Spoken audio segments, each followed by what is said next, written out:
थाने की रिक्शा, चेहरे पे दाढ़ी, आंखों में चश्मा, मेरी नजर से तुम देखो गद्दार नजर वो आए। गद्दारों का भी गद्दार है। जो तस्वीर हम आपको दिखा रहे थे बिहार के नवादा से, वहाँ पर 10,000 ना मिलने पर प्रदर्शन किया है।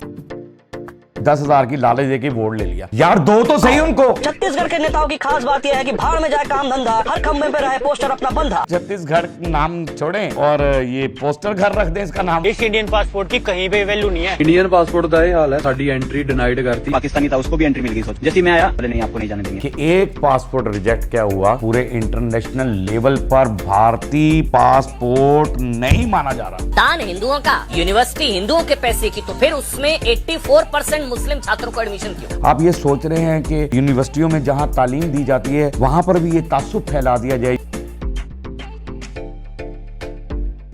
अस्सलाम वालेकुम नाजरीन, मैं हूं आपका अपना सरफराज विकी अल मशहूर सुतरा। नाजरीन, मैं तो जो मोदी की मंजी में डांग फेर ही रहा था तो फेर रहा था, यानी वो तो फेरता ही रहूँगा और मैं वो दिखाते ही रहूँगा। मोदी की जितनी हरकत हैं और जो मोदी के बारे में जो भी छतरोल उसकी होती है इंडिया के अंदर भी, वो भी आपके सामने पेश करता रहूँगा। अब तो मामला यहाँ तक पहुँच गया है कि गाने भी बनने शुरू हो गए। गाना ये आपने बड़ी दफ़ा सुना होगा, लेकिन जो इस अंदाज में मैंने आपको सुनाना है ना, और उसके बाद जो कमेंट्स मैंने करने, वो बात की बात है। पहले गाना सुनते हैं जी। आज ज़रा पहले ही स्टार्ट में ज़रा हम गाने से ज़रा थोड़ा सा। थाने की रिक्शा, चेहरे पे दाढ़ी, आंखों में चश्मा, मेरी नजर से तुम देखो गद्दार नजर वो आए। ये मशहूर कॉमेडियन है जी कुणाल साहब। ये ना, और ये करते भी स्टैंड अप कॉमेडी हैं और सियासी वो पैरोडी करते हैं और उस पर ही लिखते हैं और उस पर ही कॉमेडी करते हैं और इसका जनता बहुत मज़ा लेती है। और इधर भी उन्होंने जो कर दी है कि मुंह पे दाढ़ी, आंखों पे चश्मा और टोपी वोपी और छुप जाए और पता नहीं क्या कुछ शायरी के अंदर उन्होंने कहा। सुन तो आपने लिया गाना, छुप जाए और दूर से देखो तो ये गद्दार नजर आए, और ये गद्दार ही है क्योंकि ये तुमने गाना बिल्कुल सही, कुणाल तुमने बेहतरीन गाना गाया। गद्दारों का भी गद्दार है। किस तरह गद्दार है मैं आपको बताता हूं, इसकी गद्दारी क्या है। बिहार में हुआ पिछले दिनों इलेक्शन। अब बिहार में पिछले दिनों इलेक्शन हुआ और आपको पता है कि मोदी जीत गया। जीता कैसे वो भी आपको पता है। अब इसने करा आवाम से वादा। पहले वो वीडियो दिखाएंगे। जो तस्वीर हम आपको दिखा रहे थे बिहार के नवादा से, वहाँ पर 10,000 ना मिलने पर प्रदर्शन किया है। भाई दौर फेटे में मोदी आपका कि आप पर भाई मैं आपको क्या कहूं कि भी बेवकूफ़ इंसान कि क्या तुमने वादा किया आवाम से।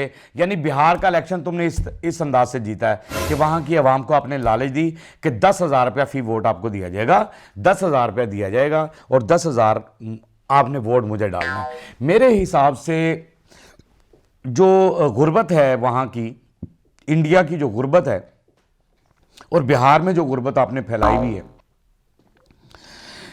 वो जो है ना, वो 10,000 उनके लिए लाखों के बराबर था मेरे हिसाब से। कि 10,000 उनके लिए वो था कि यार मोदी को वोट डाल दो, चोर है, डकैत है, फलां है, गंदा है, मंदा है, जैसा बंदा भी है, इसको वोट डाल दो ताकि जो है ना 10,000 तो घर में आएगा, 10,000 हम कमाएंगे। इसकी गद्दारी है या नहीं है? ये कैसी गद्दारी है कि अवाम के साथ वादा करके तुमने 10,000, चलो चोरी 10,000 की लालच देके वोट ले लिया। यार दो तो सही उनको। अब तुम्हें ये टेंशन पड़ गई कि अब 10,000 बांटूंगा तो ये तो अरबों करोड़ों के अंदर चला जाएगा मामला, करोड़ों में अंदर बिहार के लोगों को, और बिहार के लोगों को ये पैसा चलेगा, मेरी तिजोरी तो खाली हो जाएगी। मैं अपनी तिजोरी में क्या डालूंगा?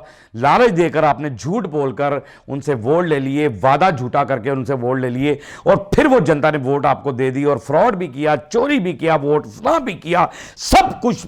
यानी बिहार के इलेक्शन का आपने खाना खराब कर दिया।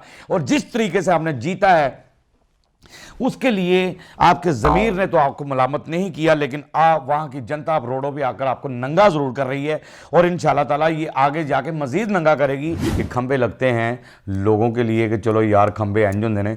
छत्तीसगढ़ जो है ना, हो क्या रहा है जी, जरा दिखाएं। छत्तीसगढ़ के नेताओं की खास बात यह है कि भाड़ में जाए काम धंधा, हर खंबे पे रहे पोस्टर अपना बंधा। भाड़ में जाए काम धंधा, हर खंबे पे पोस्टर रहे हमारा बंधा।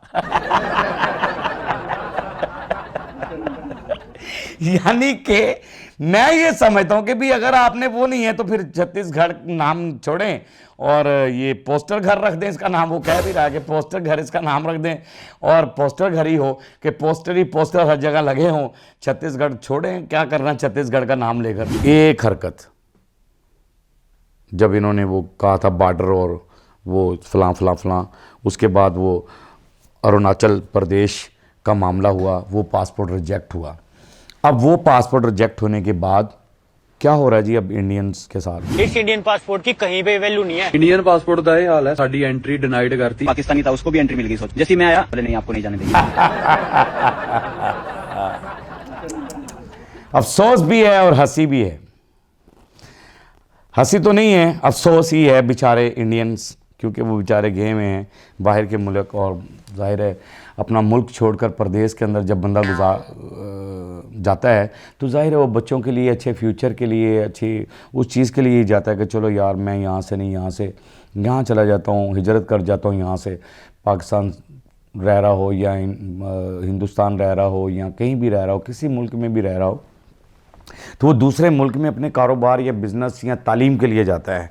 लेकिन यहाँ पर ये मामला हुआ कि एक पासपोर्ट रिजेक्ट क्या हुआ कि पूरी दुनिया में अब आग लग गई है। पूरे इंटरनेशनल लेवल पर भारतीय पासपोर्ट नहीं माना जा रहा, यानी भारतीय पासपोर्ट को हर जगह रिजेक्ट किया जा रहा है, हर जगह से रिजेक्ट किया जा रहा है। उसको उसने बताया, कोरिया का भी बताया मेरे ख्याल से उसने सारा कुछ कि जहाँ भी कनाडा जाना है या फलां जाना है, हर जगह की वो जो जहाँ जहाँ के उन्होंने बताए। मेरे हिसाब से तो जब हमने आपको ये मुंह की खिलाई है, जब कुसोने फेरे हैं आपको ये पिछले जो मामलात में, तो उसके बाद ही ये मामला सारे शुरू हुए हैं। आपकी एक हरकत ने देखो क्या से क्या कर दिया है। पहले दिखाएं जी जरा, ये मैं इसकी जरा अच्छी तरह मंजी में डांग फेरता हूँ, ये बंदा जरा क्या कह रहा है। दान हिंदुओं का, यूनिवर्सिटी हिंदुओं के पैसे की, तो फिर उसमें 84% मुस्लिम छात्रों को एडमिशन किया। लानत अभी आप जो भी हैं, लानत है आप पर। यानी इतना तासुब है कि आप कह रहे हैं विष्णु देवी यूनिवर्सिटी के अंदर जो है, विष्णु देवी यूनिवर्सिटी में 80% मुसलमानों को एडमिशन क्यों? पैसा हिंदुओं का, फलानी चीज़ हिंदुओं की, क्या वहाँ पर मुसलमान नहीं रहते हैं? क्या तासुब फैला रहे हैं आप अपनी बात में? शर्म नहीं आ रही आपको ऐसा बयान देते हुए? टीवी पर बैठकर आपको ये बयान देते हुए शर्म नहीं आ रही? आपका हल्का सा ज़मीर नहीं जाग रहा? मैं आपको ये बता दूं, एक जाहिल इंसान, मैं आपको ये बता दूं कि ये मेरिट पर मामला होता है, एग्ज़ाम्स होते हैं, इम्तिहान होता है। जो उस इम्तिहान को पास करता है, मेरिट पर दाखला मिलता है। वो विष्णु देवी यूनिवर्सिटी हो, वो कोई भी यूनिवर्सिटी हो, मेरिट पर दाखला मिलता है। अगर मुसलमान मेरिट पर पूरा आ रहा है, मुसलमान लोग ज़्यादा पढ़ लिख रहे हैं या कुछ ऐसा हो रहा है, वो मेरिट पर आ रहे हैं, पूरे आ रहे हैं मेरिट के ऊपर, तो उनको दाखला मिल रहा है। वहाँ पर भी आप ये सोच रहे हैं कि यूनिवर्सिटियों में जहाँ तालीम दी जाती है वहाँ पर भी ये तासुब फैला दिया जाए, यूनिवर्सिटियों में भी ये तासुब फैला दिया जाए। दिखाएं जी एंकर क्या कह रहा है फिर इसके जवाब में। एंकर, अलीगढ़ मुस्लिम यूनिवर्सिटी और ये जामिया मिलिया इस्लामिया जैसी यूनिवर्सिटीज में मुस्लिम छात्रों से ज्यादा हिंदू छात्र पढ़ते हैं। आप कह रहे हैं पगला गए हो संदीप। अच्छा, मैंने क्या जवाब देना था? वहां एंकर ने जवाब दे दिया। बीजेपी के आप जो है ना वो नेता हैं, मुझे क्योंकि मोदी की जो तरबियत में आपने ज़िंदगी गुजारी है, मोदी से जो तरबियत ले रहे हैं, तो आपने ये ऐसा तासुब फैलाना देख लें। वो कह रहे हैं कि अलीगढ़ यूनिवर्सिटी है, इस्लामिक यूनिवर्सिटी है, जो भी इस्लामिक यूनिवर्सिटी है, उसके अंदर हिंदू ज़्यादा हैं, मुसलमान कम हैं। अब वहां पर तो ये सिस्टम नहीं है कि मुसलमानों को लैदा कर दिया जाए और उनको मेरिट पर बात होती है। अलीगढ़ यूनिवर्सिटी के अंदर मुस्लिम यूनिवर्सिटी है ना, अलीगढ़ यूनिवर्सिटी मुसलमानों का उसके ऊपर इख्तियार है ना, तो वो हिंदू को दाखिल ही ना होने दें।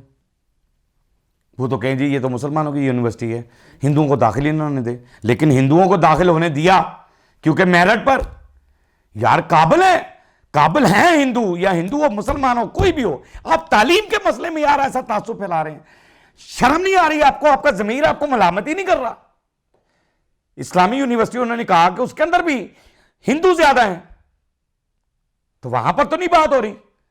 उसने कहा पगला गए आप। उसने तो बड़े प्यार से कहा आपको, मैं कह रहा हूं आप जानवर हो गए हैं, आप तो उनसे भी बदतर हो गए जानवरों से भी। तुम वाकई गद्दार हो। जो वो गाना चला निकला है ना, तुम वाकई गद्दार हो मोदी, तुम गद्दार हो और पूरी इंडियन अवाम के लिए आवाज़ार हो और बेकार हो।